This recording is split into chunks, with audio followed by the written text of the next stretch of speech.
Hi there, and welcome to Gingerbread Madness. I'm calling this Gingerbread Madness because I am mad about gingerbread. This is just greater. This goes far deeper than any passionate hobby. I mean, this is absolute madness. I love making gingerbread houses, and I hope you're watching this because you want to make one too, because it is so fun. And especially if you have kids, of course. We do want to share our fun with our kids occasionally. But actually my kids don't touch mine. I've got 4, and I love them dearly, but they don't touch the gingerbread. They touch it and they die. It's an unwritten rule. But what you can do, when you're thinking of doing a gingerbread house, you can either start from scratch or you can buy these little kits. And this is what I get for the kids. This is great because all the pieces are in there. You just decorate, give the kids a little icing, piping back. They love it. Fill the room with sweets and let them go for it. And they don't take too long to do, so if you're worried about time-consuming mess and clean-up and all that, it's not too bad. So that's a good idea. And when you are going to get started on your first gingerbread, which hopefully you are, then you could get some ideas. Obviously, the planning stages is most important. And there's lots of books and magazines out there on gingerbread, so you can definitely find something, I'm sure. Look online. There are hundreds of things, and of course, keep coming back to my website. So, I have decided this year, because, as I said, I do tend to go a bit mad, and my gingerbread creations get bigger and better every year. Hopefully better, generally better, because I'm improving my technique every year. And I'm working just to make something, it's so fun, and I never have enough time. No matter how many hours I do it, 40 hours, sometimes I'll work through the night, and yes, dark circles, and it's just so fun. And I think next year, what I didn't get to do this year, I'll have to put into practice next year. So there's lots of tips and ideas. Now this video is basically about giving you some tips and ideas, because if you want to do your own gingerbread house, then I'm happy to help. And I'm happy to share my information with anybody. So, in my planning this year, last year I did Durham Cathedral, which I don't know if you saw, but it was on the BBC Look North News, and I thought that was pretty good, getting a gingerbread house on television. Perhaps it's been done in the Guinness Book of World Records, but this was just me in my kitchen, so I was quite pleased with that. Anyway, enough about that. Okay, so the planning this year, Cragside. Last year was Durham Cathedral. This year it's going to be better, bigger, harder. Why, oh why? I don't know, because now, having looked at the photos and planned it and looked at all the different roofing and the dormer windows and the chimneys and oh my God, I just don't know how I'm going to manage. But I'm going to persevere, because once you set yourself a challenge, you cannot back away.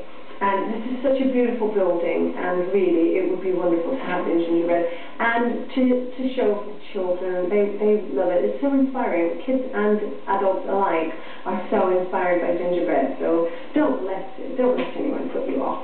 Carry on. And it's time to make some dough. Now, for your basic gingerbread dough, this isn't a cookery program, but you probably know it's flour, butter, marge, whatever you use. You really need to get a hold of some very good, deep, dark brown sugar, and lots and lots of ginger. If it says put 2 teaspoons in the recipe, put in 4, because this is great. When you come down in the morning after baking gingerbread, and then the house smells, it's so lovely. You really could do that if you like gingerbread. I mean, you're not going to eat this, mind you, because if you do, it's, well, people cough and they sneeze all over it, and it depends how long you're displaying it. If you're only displaying it in your house, then by all means, please feel free to have a tasty little morsel if you haven't had enough Christmas dinners. If, like me, on the other hand, you take it to the school, the nativity, the choir practice, the gymnastics, and wherever, then you really don't want to be eating it. Anyway, after it's been around for a few weeks, it gets quite stale, so I don't plan to ever eat mine. There's lots of tools you can use. Once you've got your dough, which is the least fun part. I have to be honest. But what I would say is make extra dough to what you need, because if you've made extra, then the kids can just have fun. But if you're in the middle of creating something and you've just done, you're on your last roof piece and you run out of dough, that is so frustrating. So just get it out of the way. For this crag size, so far I have already made 7 batches of this dough, and I hope that that will be enough. I have already baked quite a few of the pieces. It's just the roofing pieces now that I have to do, and I'm really hoping that this is going to do the trick. So, rolling pin, this little cutter wheel, and I'm sorry if I'm not using the correct terms here because I'm not actually officially a baker. I have got my own business, but I haven't actually gone to school to do this. I just sort of taught myself. And so this cutter wheel thing, pastry wheel, or whatever you want to call it, this is fantastic. Don't use it on the kids, just use it on the gingerbread. And it's wonderful, and it's fast, because really you don't want to be wasting a lot of time. If you're as creative as me, every little detail you want to be adding park benches, you want to be adding reindeers and Santa Clauses and sleighs, and you want to put something fab on the chimney, then you just, it never ends. This is the problem. It is an addiction. So, pastry brush, you do want to get all the flour off each individual piece, because unless you're going for the snowy look, then you want your gingerbread nice and clean. But it's nice to have a bit of snow on the gingerbread pieces, and icicles, you can do that, and I'm going to try and give you as much in the next series of videos here. I'm going to try and give you as many tips as I possibly can.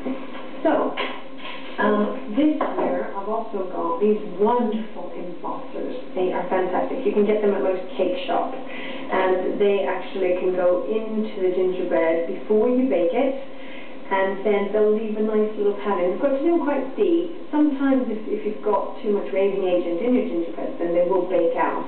But if you get it nice, and this one rocks, so it breaks, so actually it just looks fantastic, and it saves you a lot of time in the long run, and it gives an overall nice appearance to your gingerbread. This is a wonderful little cathedral window thing, because I do a lot of churches and cathedrals and things like that, so this is fantastic. You must have one of those. This is great for roof pieces, just putting that little pattern in the roof pieces. If you haven't got time to sit there with all the little M&Ms in the green and red colours, then these are the way to go. And a lot of different cookie cutters. I've got the little square one, the bigger square one, the medium one, even this one I use just for doing the odd door, the odd window. When you do your doors, by the way, if you do that and then save the piece, because then you cut it in half and you can make either swing doors open, or you can make a door, just keep the door as one piece, and then you can put it on and have a nice open door. And I always like to have the open door on my gingerbreads, because that encourages people to want to look inside, and it keeps their eyes thinking, oh, wait, there's a door open there.